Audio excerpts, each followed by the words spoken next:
Hi guys. So I have some company coming this afternoon.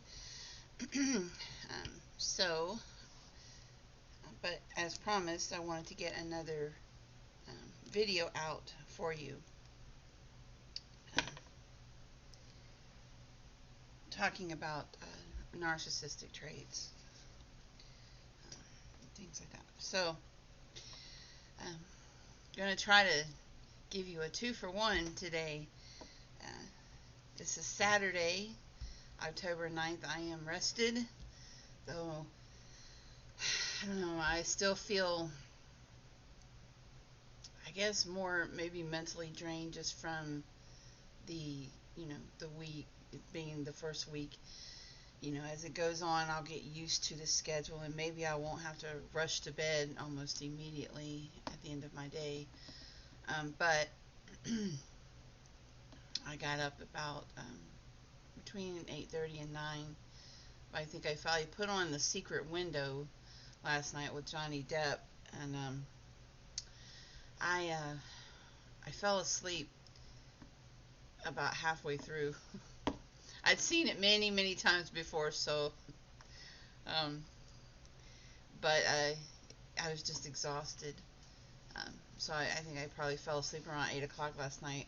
And I could have gotten up like way earlier this morning, but I kind of purposely forced myself to stay in the bed, to just let my body, to not feel rushed, to not feel like, part of that's like for my mental health, not feel like I gotta rush up and get ready to take care of, little ones. I'm gonna get my hair back a bit. Um, so anyway, like I said, I've got family coming over this afternoon, and I'm just gonna get my hair back. And I wanted to do some makeup, and then looking at my face, I'm like, it's kind of broke out in a couple of spots here, but it's like do I really want to put on a bunch of makeup? Like, not really. But especially the foundation, I'm not really wanting to cover my face in a bunch of foundation this morning.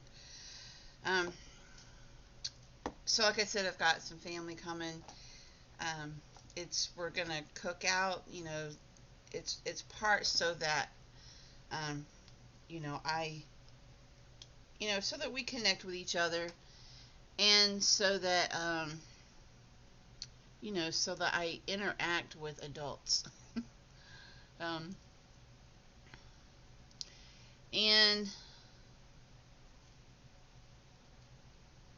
but like I said, we've got some rain today, on and off, kind of light rain, but still rain. So I don't know how that's going to affect it. We may have to bring it indoors. But you know what? I have been known, literally, to dance out in the rain. You know, um, so it wouldn't bother me none to just sit out there and just, it's not gonna hurt you. But anyways, but yeah, we may have to bring it indoors. It's kind of defeats the whole purpose of cooking out, but it's really more of a, let's get together and socialize a little bit. One of the things that will burn me out on this job that I do real quick is not socializing with grown-ups. um, if kids are the only ones, I would rather just be totally by myself 24/7 than than to interact with no one but children. That does something to you. you know um, so, and people wonder, then when I go to have an adult conversation and I use words like potty and tinkle, and things like that. And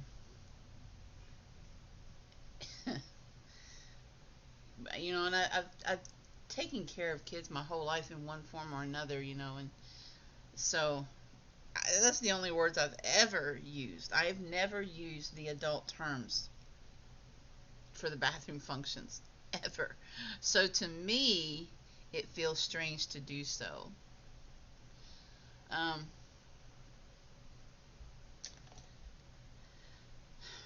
Anyways, this video, I wanted to talk about future faking. Um, Future faking is, and let's see if I can read you a definition here. One definition that I found of it, and then I'll tell you a little bit about my personal experiences with it. I have to look around my camera, so pardon me for just a moment. Future faking is when someone uses a detailed vision of the future to facilitate the bonding and connection in a romantic relationship. Okay, this is something. Let me get my camera pulled back up. This is something, not a very well thought out video. Um, this is something that narcissists use. And believe it or not, it's not always intentional. Now, for the most part, I have the fan blowing right in my eyes. For the most part, I think it is. But it's not always intentional. The narcissist actually gets so caught up in their own lies and their own romantic feelings is not the right word, but in their own plot, that they start to believe the things that they're saying. They believe their own lies. And and sometimes it's completely deliberate. Now, it all depends on the narcissist and what type of narcissist they are. And it's not only narcissists that future fake. I want to say that too. I mean, people who do not have a narcissistic personality can future fake. And I'm sure you're all familiar with, men and women who have lied to you and promised you things. And my experience with it is that when my ex-narcissist moved in, kind of little by little he moved in, and I didn't really even realize he had moved in until he already had. It was kind of little by little each day. But anyway, we were just laying in bed one night, and this is I count this in my book too. I talk about it. But we're just lying in bed one night, and he, just in casual conversation, says that we're going to get hitched. Well, at the time I was still so, no, no, no, no. Actually, I had already begun therapy, because this was in the last 3 months of our relationship, so I had already begun therapy, and I had begun to question him a lot, his motives a lot, and so I need to grab a tissue out of this box, and I believe this was a way for him to kind of trap me back into the false security of the relationship, if that makes any sense.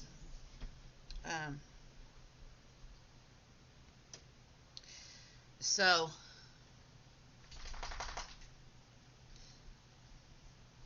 yeah, he's like, we're gonna get hitched. But it was always in contingent with something else happening first,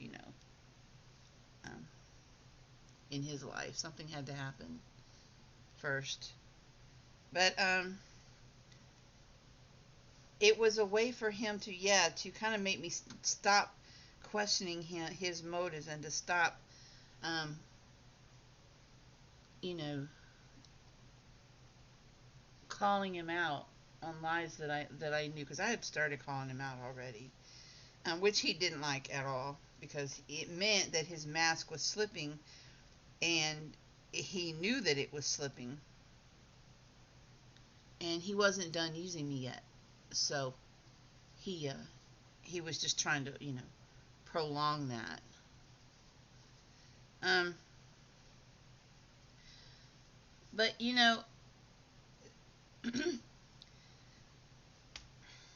very hard to concentrate on talking while I'm doing this.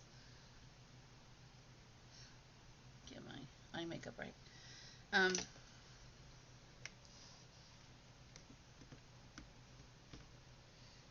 some will go so far as to actually follow through with a wedding, to marry you, um, knowing full good and well that they intend to discard you at some point.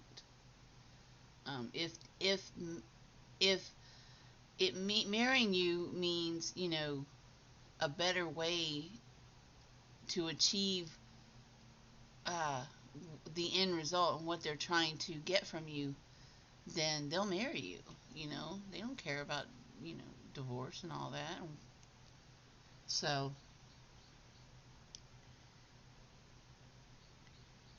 future faking could be anything from promising a house, cars, career opportunities.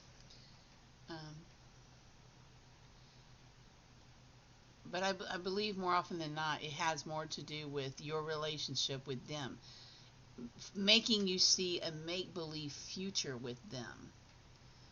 Um, and most often, it will come at a time when the relationship is shaky, um, to cause you to, well, maybe they really do love me, they're going to marry me. So it also will make you doubt the issues in the relationship.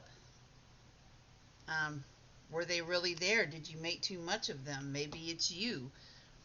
you know, well, they want to marry me, so you know, it must be me. I never understood eyelash curlers. I gotta tell you, I try it and I do it. Um, but I honestly, I don't know that I can tell a difference after I'm done with them. But whatever. I guess it's just something that you're supposed to do. I don't know. Anyways, I hesitate using the powder foundation here.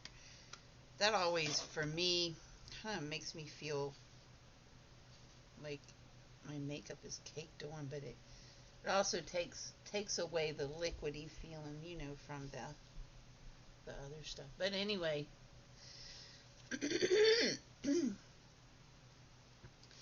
so yeah, so let's say the relationship is having troubles because you're starting to see through them, and well, they're not done using you yet. They haven't gotten what they want out of you yet. So okay, let's get married. You know, I'm gonna marry you and prove to you that I love you. Well, then you start thinking to yourself, wow, maybe it is me. Maybe it's not them and it is me. All along. Um, and the troubles are not. It's not. As bad as I thought it was. Um, or maybe the problems are my fault.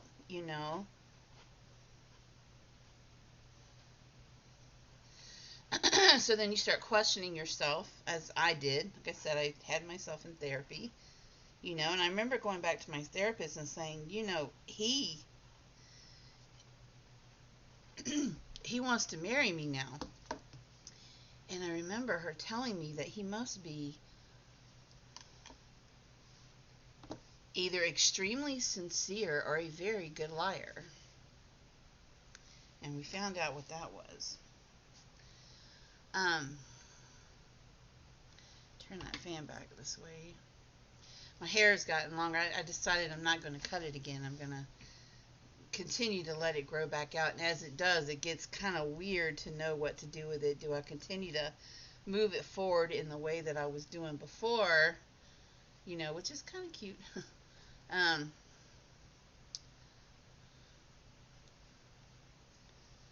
or, you know, do I just brush it on back? But,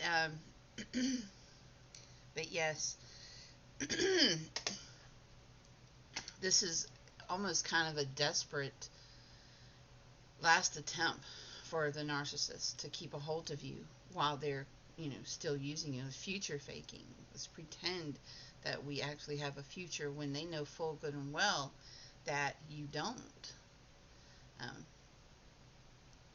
that they're going to be discarding you at some point. And yeah, they go into the relationship. They go into a marriage, whether you're married to them for a couple of years or, God forbid, you know, years, and you don't know what's going on, and you have kids with them. Because if you have kids with them, you kind of got to deal with them for like the rest of your life, you know. Um, or if you have a long drawn out divorce, you know, even if you don't have kids, like in the case of Johnny Depp and Amber Heard, I can't even imagine, you know.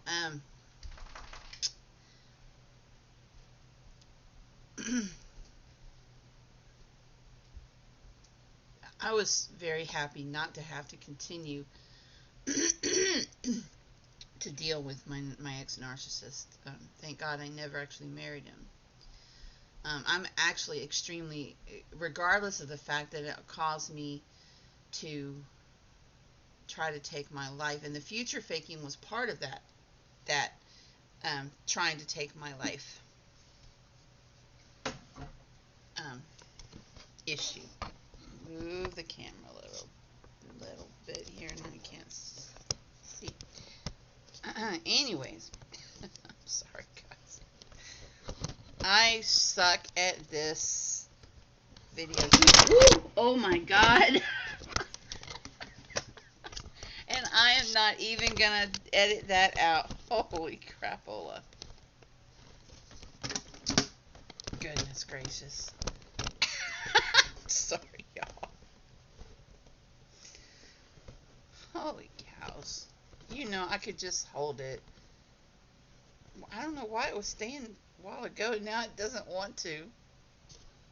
This is crazy. Stay. Stay. Okay. I should have just left well enough alone. What was I saying?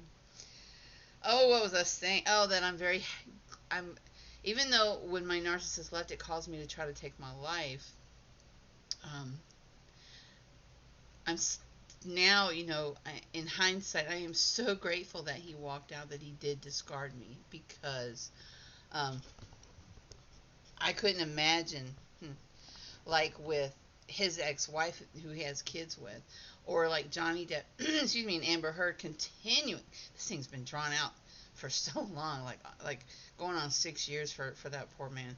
Um, I can't imagine, because you can't truly start healing, like, I mean, sincerely, true healing, until like no contact has been established, and you don't have to talk about them and hear about them, you know. I, for one, for his sake, will be really happy when, for him, when, come what may, no matter which way the court decides, and I do believe you ain't gonna find a jury to go against him. That's my personal opinion. Um, and Lordy day, I just blanked. Taking care of kids will mush your brain. But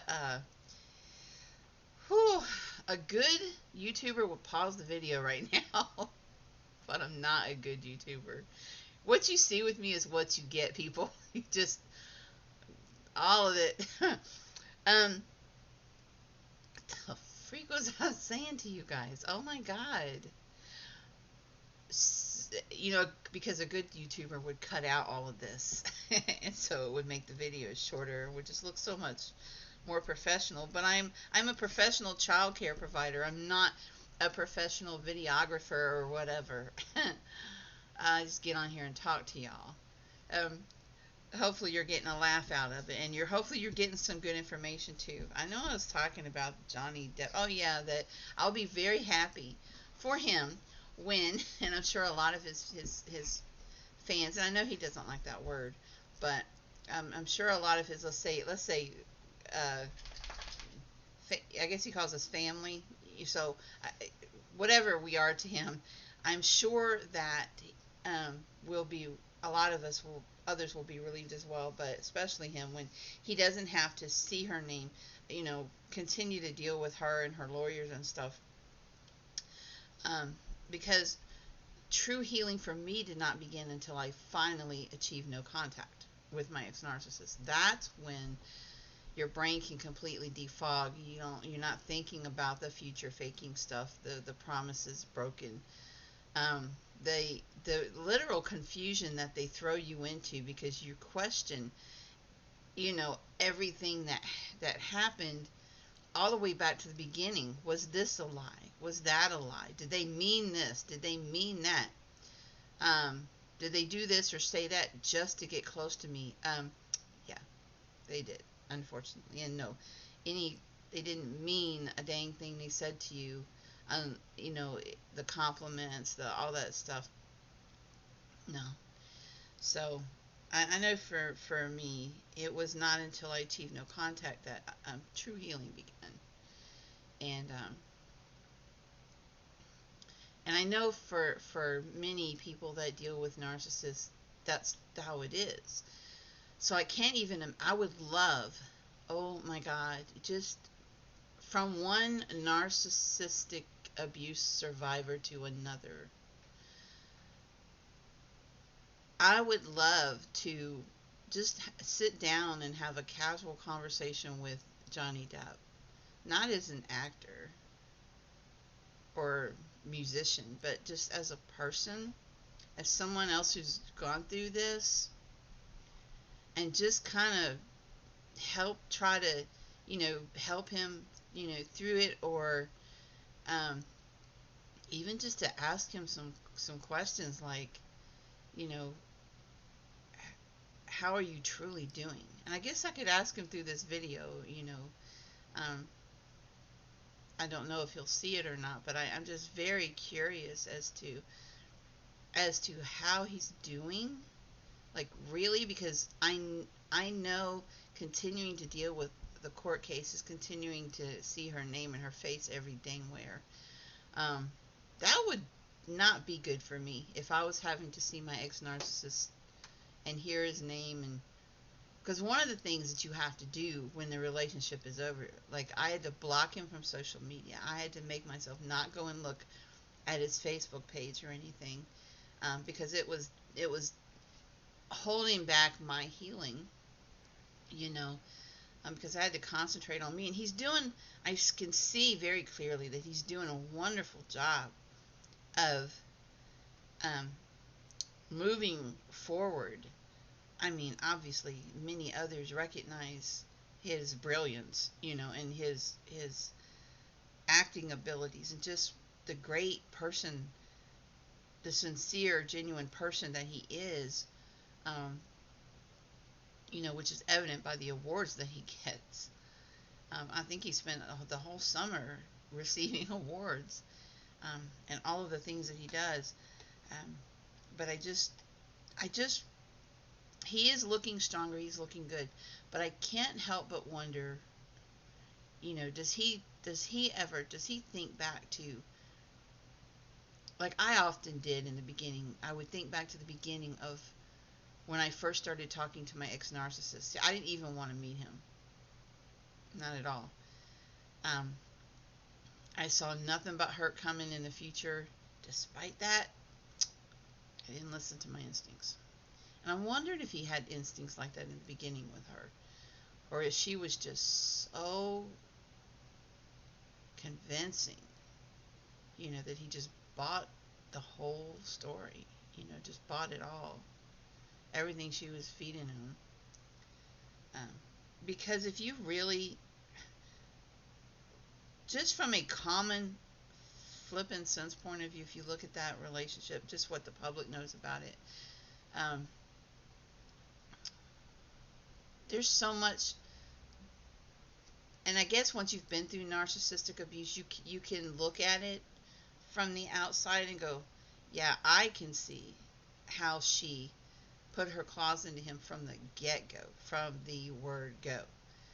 And if you're someone who is, I don't know, if you're vulnerable, if you are missing, feel like you're missing something, if if you're feeling lonely for whatever reason, if and I can't imagine that kind of lifestyle too, because they go after, they tend to go after vulnerable people, and people who are very empathetic as well. So, because those are the people that tend to feel more, and deeper, and so they tend to try to manipulate those feelings, and you know and they conform themselves into whatever they need to be. It's their mask. They put on whatever mask they need to have on, depending on who they're trying to manipulate. Um, I'm just wondering if in the beginning, if he ever, now that if looking back on it in hindsight, if he ever questioned her motives in the beginning of it, and maybe he had these instincts and he just ignored them, because he wanted so much to believe that this person was that into him. We all want that, don't we? We all want to believe. Now, for me, that is a red flag. If someone is acting like they're too into me, I'm like, yep, nope, back this train up, buddy. Mm-mm. Nope, not going there again. And I'm probably a little too sensitive now, but I would rather, and I hate to say this, and I mean, going through narcissistic abuse messes with you. Like, you start looking at everybody else and wondering if they're narcissistic. You start to question motives of pretty much everybody. Um, you start to see narcissism everywhere, and you pick it up really quick. Of course, like I said, I was raised by a narcissistic mother. I didn't know the name for it until I went through it with my ex-narcissist. And now, though, in looking back at my childhood, and even now having to deal with her, I see it very plainly. So now I have tools that help me um, keep an emotional distance. And if I come across someone who strikes me as that way, I give them a little bit of time to see the kind of stuff that comes out their mouth, to see if their actions match in their words, things like that. And it doesn't take me long, maybe 2 or 3 weeks dealing with them at best, and then I put a roadblock up really quick. And I'm just wondering if now, does he do that? Does Johnny Depp do that kind of thing with new people that he meets? And as far as having a new love interest, I thought I was going to go down that road, but one, because of my schedule, there's no point. Um, but also because I just ain't got the energy or the time to deal with anyone that has those narcissistic traits. It's exhausting, and I cannot go through that trying to heal myself from it again. Um, I would rather have the walls up than to let someone destroy me again. Really. I mean, I wonder if he is doing the same thing. He looks very strong, very determined, very well. But again, there's those moments when you are alone, despite what you show the world. There's those times when you're by yourself. And I wonder if Johnny Depp, in those times when he's alone, puts his head on his pillow at night, you know, does he still, does his mind still go back to the beginning, you know, and think, I should have seen that, or I saw that, but I ignored it? If that is the case, I would like to say to him, do not beat yourself up for that. I did that for the longest time. Like, I should have seen it. I did see it. I remember seeing it. I knew something wasn't right. And I beat myself up for a long time. But you can't do that. And you can't take any blame on yourself, because this is an illness, a personality disorder that the other person has. And they don't want to be healed from it. They can't be healed from it. You literally are a victim, I prefer the word survivor, of narcissistic abuse, of someone who has a personality disorder, who are like magicians when it comes to creating a false world around you and making you believe it all. At the same time, they're abusing you. And they can do all of this to you because they cause you to question your own self. They do it in such a way that makes you actually go, maybe it's me. And it's not. Oh my God, it's not you. It's their craziness, their circus, their monkeys. They just tricked you into believing it was gonna be this fun time, and instead you walk into this crazy house of mirrors. Is about what it amounts to. Smoke and mirrors. Yep. And only when you can get away from them and stop having to deal with them is when all that fog clears and you can see things for what they really are and truly, truly heal yourself.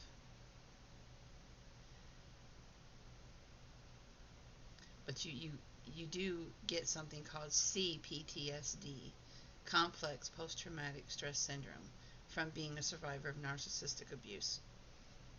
On that note, I'm going to end this video. And I will talk more about CPTSD in the next video, which, please bear with me, probably won't be until next weekend. I'm going to enjoy my family today. Yep, rain's coming down a bit harder. This may be moved indoors. Anyways, and tomorrow I plan to stay in my pajamas and watch movies all day. Alright guys, you take care of yourselves. Again, if you have any questions concerning narcissistic personality disorders, or trying to survive yourself from it, feel free to leave comments or questions. If you've dealt with this, please feel free to leave comments. If you want to tell your story, if you have much you want to share in the comment section, or feel free to message me if you want to talk one-on-one about it. If there's a particular topic on narcissism you'd like for me to discuss, let me know that, and I will make a video on it. In the meantime, I hope you guys are doing well, and take care of yourself, take care of your mental health, get away from social media as much as you can. I used to be like on TikTok, like I just would scroll, and I would find that it was really hard for me to sleep. There's a lot of bad stuff happening in the world. We all know that. A lot of stuff, going on the news that seems scary. But in this week since I've started my daycare back, I haven't been on TikTok, but maybe I don't know, 20, 30 minutes in the entire week. And it has made such a huge difference in my mental health. I I check the social medias that are more important to me. I try to get on there when the kids take a nap, like on Twitter and Instagram, because I want to support the people that follow me and the people that I follow. Um, and I'll do that. And but I'm not watching the news, and I'm not looking at TikTok. TikTok is dangerous, depending on what side of it you end up on. Um, but it can also be a fun place, again, depending on what side you end up on. But I definitely recommend taking a social media break, because you would be surprised at how much better you'll feel. I feel mentally so much better. The worry and the anxiety is not as strong. All right, I'm gonna get off here for real. I'm gonna close this, guys. Thanks for hanging out with me while I make this video, doing my makeup and just kind of blabbering on. Hopefully, you got some good information. Um, but you guys take care. I love you all. God bless, and I'll talk to you. See you again next weekend. I'll see you around Twitter. I'll see you around Instagram, and I'll see you around Facebook. God bless.